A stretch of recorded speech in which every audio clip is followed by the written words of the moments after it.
নমস্কার, মৌমিতাস কিচেনে আপনাদের সবাইকে স্বাগত। আমার আজকের রেসিপি তড়কা। দেখুন, তড়কা বানানোর জন্য প্রথমে আদা বাটা, লঙ্কা কুচো, ধনেপাতা কুচো, টমেটো, নুন, কসুরি মেথি, তড়কা মশলা, সানরাইজের লঙ্কা গুঁড়ো এবং বয়েল করে রাখা তড়কা। আমি এখানে কালো কলাই আর ছোলার ডাল একসঙ্গে ভিজিয়ে রেখেছিলাম 4 থেকে 5 ঘন্টা। তারপর সেটাকে আমি বয়েল করে নিয়েছি। আপনারা চাইলে সবুজ কলাইতেও করতে পারেন। তড়কা বানানোর জন্য প্রথমে কড়াইতে আমি তেল দিয়ে দেবো পরিমাণ মতো। তেলটা গরম হয়ে এলে তেলের মধ্যে আমি টমেটো, আমি এখানে বড় 2টো টমেটো ইউজ করেছি। তারপরে দিয়ে দেবো আদা বাটা, লঙ্কা কুচি দিয়ে এটাকে নাড়বো আদার গন্ধটা যতক্ষণ না যাচ্ছে। টমেটোগুলোকে খুন্তি দিয়ে ম্যাশ করে নেব।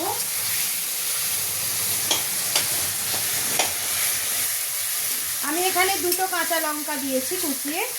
ঝালটা আপনারা আপনাদের মতন দেবেন।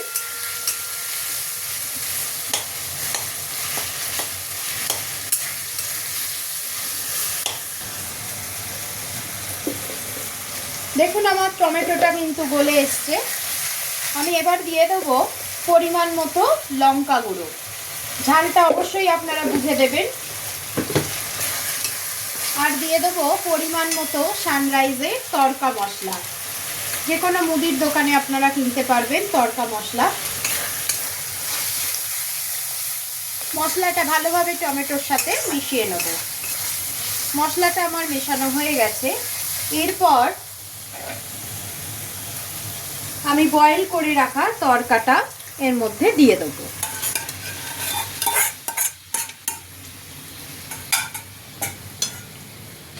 দিয়ে এটাকে মশলার সাথে ভালোভাবে মিশিয়ে নেব।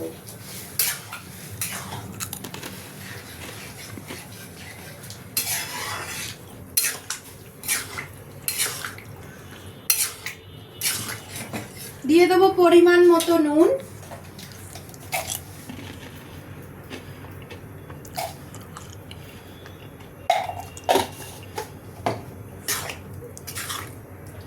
ধনেপাতা কুচি। ধনেপাতাটা একটু বেশি পরিমাণে দেবেন, তাহলে টেস্টটা কিন্তু ভালো হবে।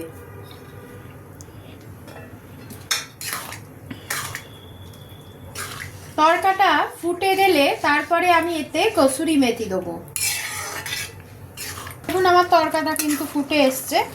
আমি এরপর নামানোর আগে একটু কসুরি মেথি দিয়ে দেবো। দেখুন, কসুরি মেথি দিয়ে দিলাম। আর এরপর একটু আমি ঘি দিয়ে দেবো।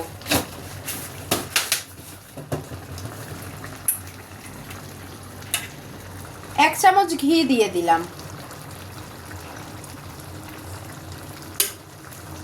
দেখুন, তড়কাটা কিন্তু আমার হয়ে এসছে।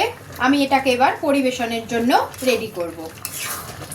এটা দেখুন, আমার কিন্তু তড়কাটা রেডি হয়ে গেছে পরিবেশনের জন্য। গরম গরম তড়কা রাতে রুটি পরোটা সঙ্গে খেতে কিন্তু ভালোই লাগবে। আপনারা অবশ্যই এই রেসিপিটা ট্রাই করবেন। আমি আজকে দেখালাম নিরামিষ তড়কা। পরের দিন চেষ্টা করব ডিম তড়কা বা কিমা তড়কা রেসিপিটা নিয়ে আসার। আপনারা অবশ্যই আমার চ্যানেলটাকে সাবস্ক্রাইব করবেন, লাইক কমেন্ট শেয়ার করতে ভুলবেন না। গুড নাইট, শুভরাত্রি, ভালো থাকবেন।